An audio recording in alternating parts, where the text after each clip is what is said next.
Hello, friends. This video is all about decluttering your self-concept. That is everything that you think about yourself, and in particular, the negative thoughts that you're thinking about yourself is what we're decluttering. So that includes anything that you think about yourself as a healthy person, anything that you think about yourself in your decluttering journey, which can be your house or all of the stuff that we've already talked about this week. And did you know that you get to decide how you think and feel about yourself? The majority of our thoughts that we have about ourselves are things that we learned or picked up from our childhood, from our parents, from other important people in our lives, and also from experiences that we've had throughout our lives. So just because what we feel about ourselves, we think we have proof of that through these experiences. For example, I'm an unhealthy person, if that's your thought. Just because we have been unhealthy before, it does not mean that that is the type of person that we are.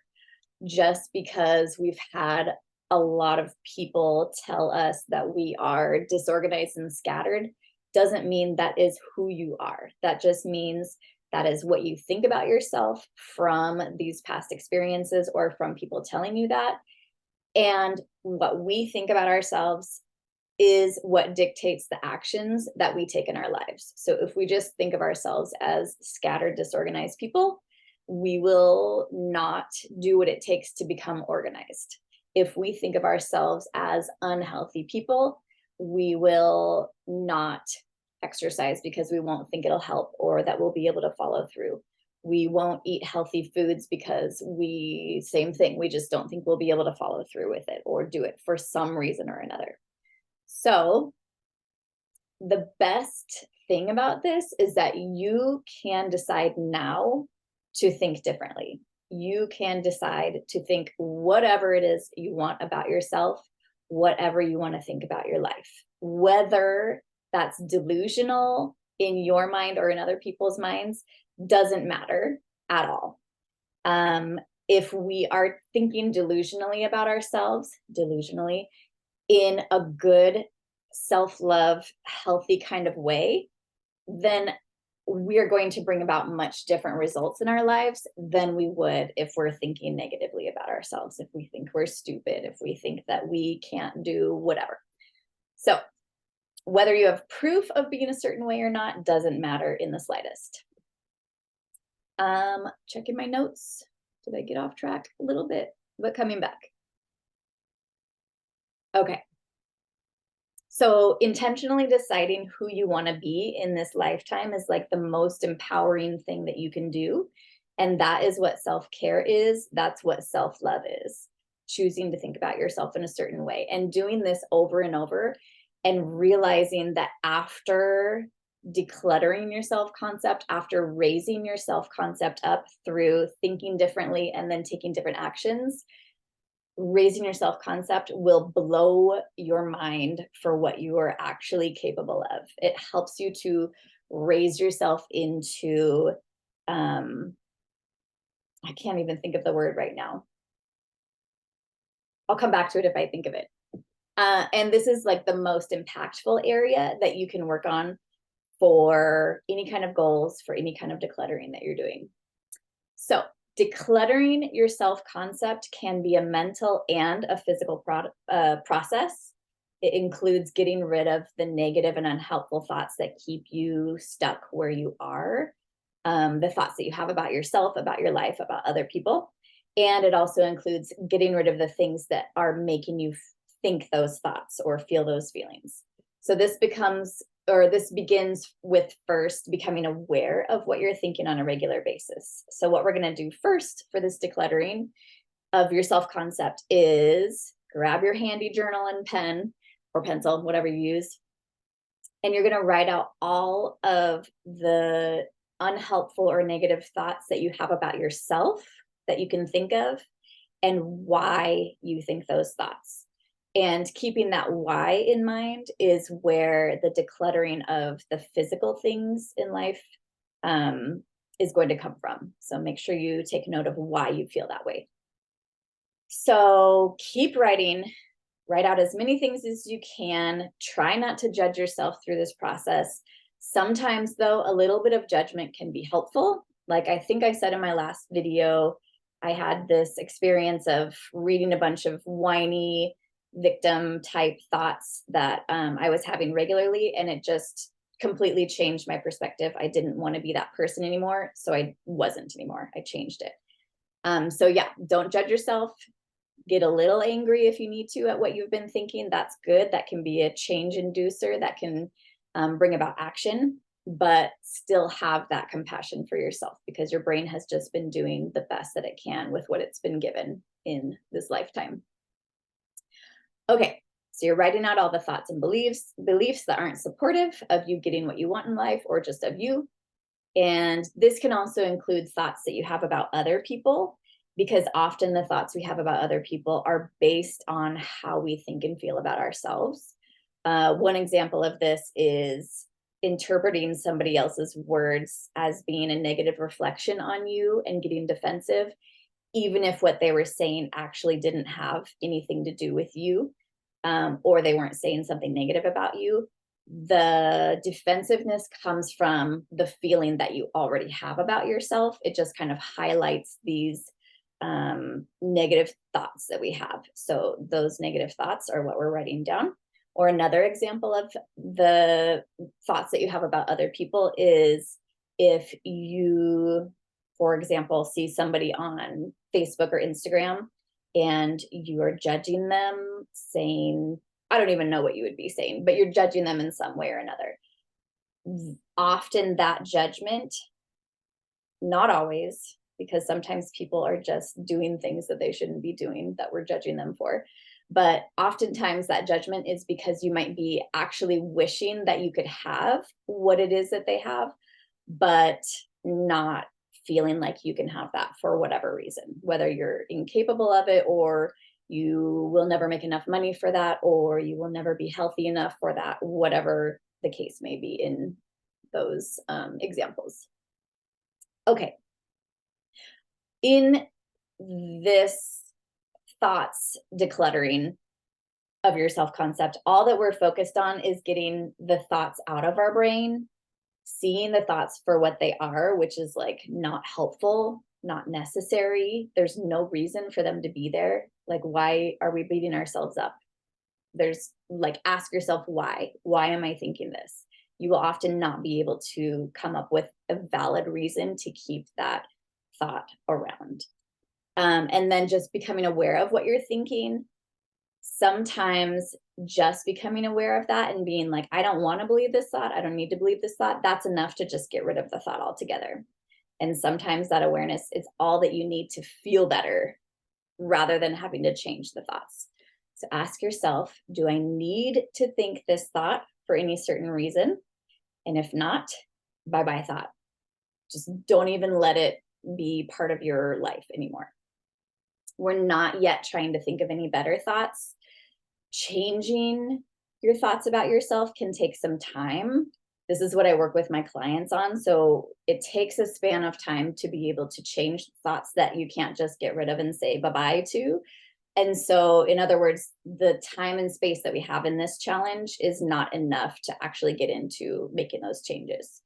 But sometimes just being aware of how your brain is holding you back is enough to be a change inducer in to start moving forward to get what you want. Okay, so you have your list. You have the reasons why you're thinking these thoughts. Whether you like that why or not doesn't really matter. And so that kind of brings us to the actual physical decluttering in our lives. So you are thinking about anything in your life that makes you feel badly about yourself, the things that you have in your life, the experiences you have in your life, the people, that kind of stuff, that you feel are keeping you stuck. So we've talked about some of these. It could be clothes that you wear, that when you wear them, you don't feel great. Could be things that you have in your home. We've talked about this, I believe it was the last video. If you look at things that makes you feel a certain way about yourself, you don't need to have it there. right? So get that out in some way or another. Could be your car or anything you have in your car. You know, we might not necessarily be able to get rid of our car, but we could do something to make it feel better. My sister-in-law, Michelle, and I have talked about that before. Like even just deep cleaning the inside made it feel like a brand new, fresh car. Felt amazing. So even just doing that kind of decluttering of all of the stagnant energy, all of the grossness in your car could change it for you. It could be your job or the thoughts and feelings that you have about your job. Some of us can't just quit our jobs and, you know, let go of that income as easily as it might sound. So you may just need to change how you feel about your job, whether that means having conversations with your boss or people that you work with, asking for a raise. It could be just focusing on the things that you love about your job rather than everything that you hate about it. There's so many ways of going about that. But yeah, get rid of your job if you need to, find a new one if you need to, or change your feelings about your job. It could be also getting rid of or changing your relationship with certain people in your life. You might need to just not talk to some people anymore. That's okay to do for your own self-love, self-care. You might need to set boundaries with people, have the difficult conversations, just do what you need to do with the people that cause you stress or that make you feel not great about yourself. You might need to unfollow people on social media if you notice yourself comparing and despairing. That's a phrase I hear a lot lately, compare and despair.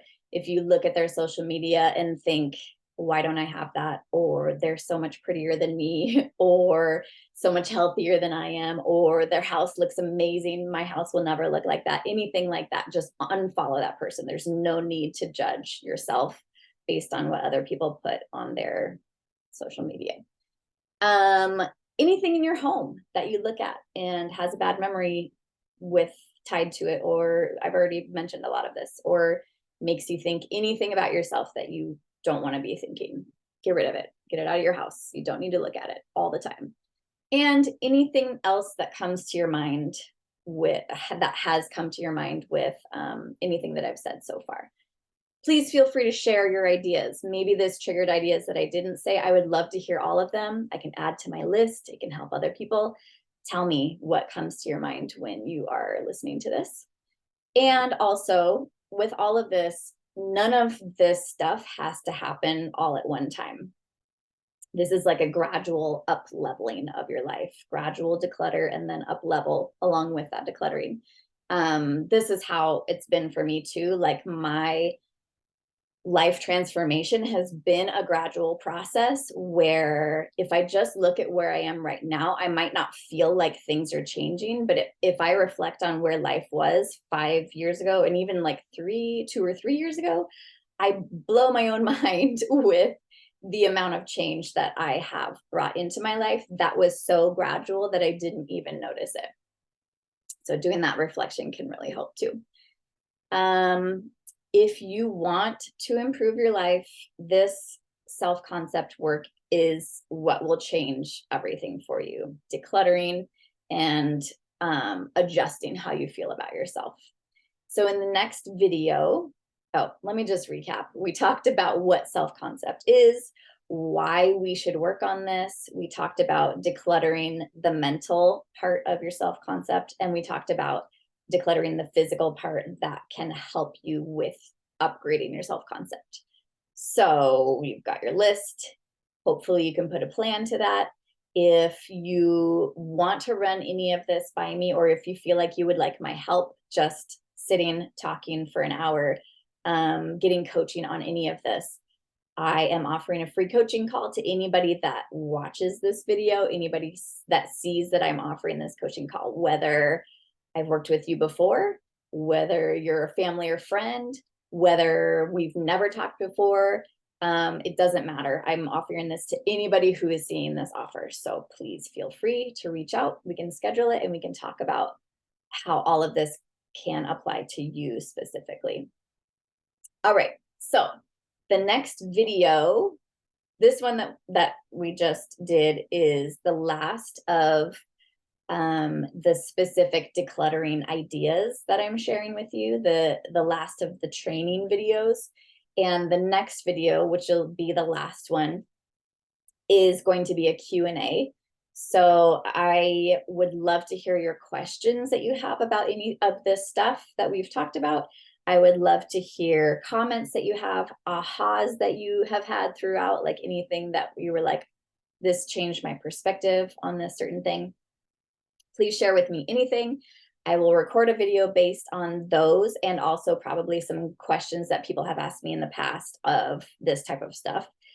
And I'll share my answers, my responses. Hopefully that will give you a little kickstart in continuing this process, applying it to your life, letting it change how you think, how you feel, how you take action in life, and ultimately make your goals easier to work towards and achieve. Okay, comment, message me any of your questions, and feel free to reach out to schedule your free 60-minute coaching call. And I will see you in the last video. Bye.